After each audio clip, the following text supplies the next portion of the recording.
Vamos lá, galera, para mais uma resolução de uma questão de dinâmica do movimento circular, isto é, as leis de Newton aplicadas ao movimento circular. Show de bola! Faltava apenas uma curva para terminar o Grande Prêmio de Mônaco de Fórmula 1. Na primeira posição estava Schumacher a 200 km por hora. Logo atrás estava Montoya a 178 km por hora. Aproximando-se de Montoya vinha Rubens Barrichello a 190, porque estava a velocidade maior que Montoya. Beleza. Atrás de Barrichello aparecia Ralf Schumacher a 182 km por hora. Todos esses quatro pilotos entraram com as velocidades citadas nessa última curva, que era uma curva horizontal, que a curva não tinha inclinação, a curva era sem inclinação. Então eu posso fazer a curva com inclinação, eu posso fazer a curva na horizontal. Tá? Então a curva sem inclinação. A curva tinha um raio de 625 metros e o coeficiente de atrito estático entre a roda e o asfalto, 0,4. Podemos concluir que é impossível prever quem pode ter vencido a corrida. Depois, de acordo com as velocidades citadas, a colocação mais provável deve ser Schumacher em primeiro, Barrichello em segundo e Ralf em... Depois, Montoya venceu o Grande Prêmio porque todos os demais derraparam na curva. Barrichello venceu a corrida, porque Montoya e Schumacher derraparam na curva. Repara uma coisa. A princípio, quem tem velocidade maior, 200 km por hora, tem mais chance de derrapar. Quem tem velocidade menor, tem menos chance de derrapar. Como é que é isso? Como é que eu vou saber se o cara vai ou não vai derrapar na curva? Então, vamos lá tentar resolver isso. Então ele deu a velocidade de Schumacher, a velocidade de Montoya, a velocidade Schumacher, Montoya 178, Barrichello 190 e Ralf Schumacher, o outro Schumacher, a 182 km por hora. Tá? Então tá aqui, ó, a velocidade do Schumacher, a velocidade do Montoya, a velocidade do Barrichello e a velocidade do Ralf. Vou botar VR do Ralf, que era o que vinha em última posição. Beleza? Bom, show de bola.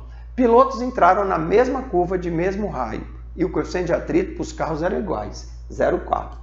Tá, como é que nós vamos matar isso aqui? O negócio vai ser o seguinte. Quando a gente tem uma curva, vamos fazer aqui o que vai acontecer. O atrito, o carro está reto, linha reta, não tem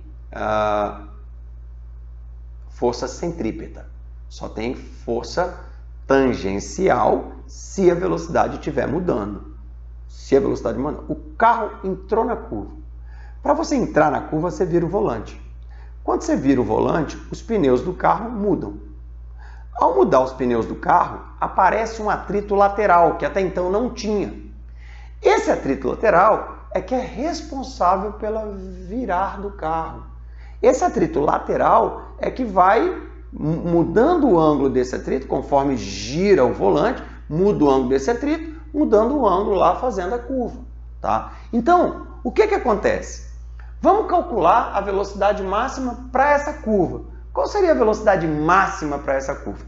Teria que ser o seguinte, olha só, está aqui o carro está de frente para a gente, então a velocidade é para frente, o atrito é para o centro da curva e é lógico que você vai ter o peso, é lógico que você vai ter normal, tá?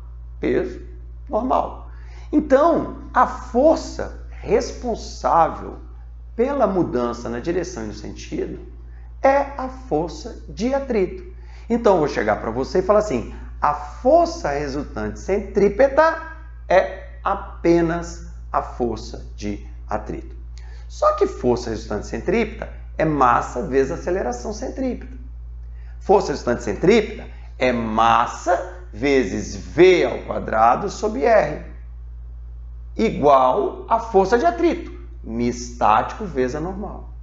Então, força resultante centrípeta, mv máximo ao quadrado sobre R, massa vezes aceleração. Força de atrito, μ estático vezes a normal. Se eu estou botando μ estático, eu vou calcular a força de atrito máxima, então vou achar a velocidade máxima que o carro pode ter. A maior velocidade vai ser se eu chegar na força de atrito máxima. Então, só que a normal é igual ao peso. O valor da normal é igual ao valor do peso. Então, automaticamente, eu posso botar mg aqui. Repara que eu vou ficar com massa dos dois lados, corta massa com massa. E eu chego a uma equação interessante, que é velocidade máxima é a raiz quadrada do μ estático vezes o g vezes o r. Então, olha só que interessante. Quando eu faço essa conta, eu vou descobrir qual a velocidade para que a força de atrito seja máxima. Se passar daquilo, a força de atrito passa do máximo e o cara escorrega, ele não faz a curva, tá? Então, olha só que interessante.